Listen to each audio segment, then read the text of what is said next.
యేసుక్రీస్తు పరిశుద్ధమైన నామములో మరొకసారి ఎవ్రీడే విత్ జీసస్ అనే కార్యక్రమాన్ని వీక్షిస్తున్న మా క్రైస్తవ కుటుంబాలందరికీ హృదయపూర్వక ధన్యవాదాలు. యెరెమీయా గ్రంథము 6వ అధ్యాయము 16వ వచనం నేను చదువుతాను, జాగ్రత్తగా అర్థం చేసుకోవడానికి ఇష్టపడదాం. యెహోవా ఇలాగు సెలవిచ్చుచున్నాడు, మార్గములలో నిలిచి చూడుడి, పురాతన మార్గముల గురించి విచారించుడి, మేలు కలుగు మార్గమేదో అని అడిగి అందులో నడుచుకోండి, అప్పుడు మీకు నెమ్మది కలుగును. ఇక్కడ 4 విషయాలు ఉన్నాయి.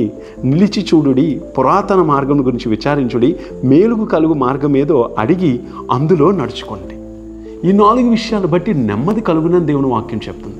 ఈరోజు నీ కుటుంబాల్లో నెమ్మది లేకపోవడానికి కారణం ఏంటి తెలుసా? నీ సొంత నిర్ణయాలతో వెళ్ళిపోతున్నావేమో, నువ్వు నీ భర్త. ఎందుకు ఈ మాట చెప్తున్నాను అంటే, అననీయ సఫేరా అపోస్తుల కార్యంలో చూసినట్లయితే వాళ్ళిద్దరూ వాళ్ళ సొంత నిర్ణయాలు అక్కడికక్కడే రాలిపోయారు ప్రియులారా. చిన్న అబద్ధమే.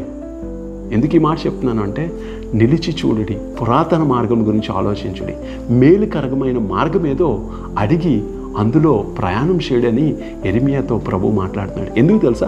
యెరెమీయా సమయంలో ప్రజలందరూ కూడా 2 గోత్రాలుగా ఉన్నవారు, యోధా ప్రజలుగా పిలువబడుతున్నవారు దేవునికి ఇష్టం లేనిగా జీవిస్తున్న సమయంలో దేవుడు చెప్తున్న మాట, ఈరోజు నీ పరిస్థితులు ఏవైనా, నీ స్థితిగతులు ఏవైనా, నువ్వు ఎలాంటి పరిస్థితుల్లోనూ మొదటిగా నిలిచి చూడు, పురాతన మార్గముల గురించి ఆలోచించు.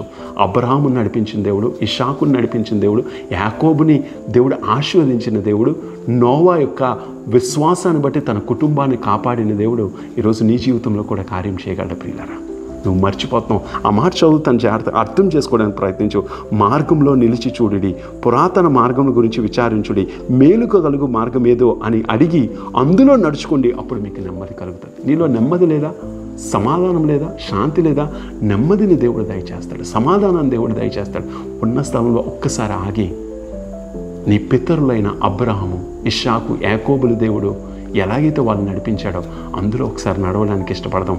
నువ్వు నడిచి ప్రభువుని అడిగితే ఆయన సమాధానం ఇవ్వడమే కాదు, నీకు నెమ్మదిని కలుగు చేస్తాడు ప్రియులారా. ఈ ఉదయకాల సమయంలో నీకు, నీ కుటుంబానికి, నీ పిల్లల జీవితాల్లో, నీ కుటుంబ వ్యవస్థలో, వివాహ వ్యవస్థలో నెమ్మది లేదా? ఒక్కసారి ఆగి నిలిచి ప్రభువు మీద ఆధారపడు. ప్రభువుని అడగగలిగితే నీ కుటుంబం మీద, నీ కుటుంబ వ్యవస్థ మీద దేవుడు నెమ్మది నుంచి నడిపించాలని ఆశపడుతున్నాడు. God bless you. దేవుడు నిన్ను, నీ కుటుంబాన్ని దీవించును గాక.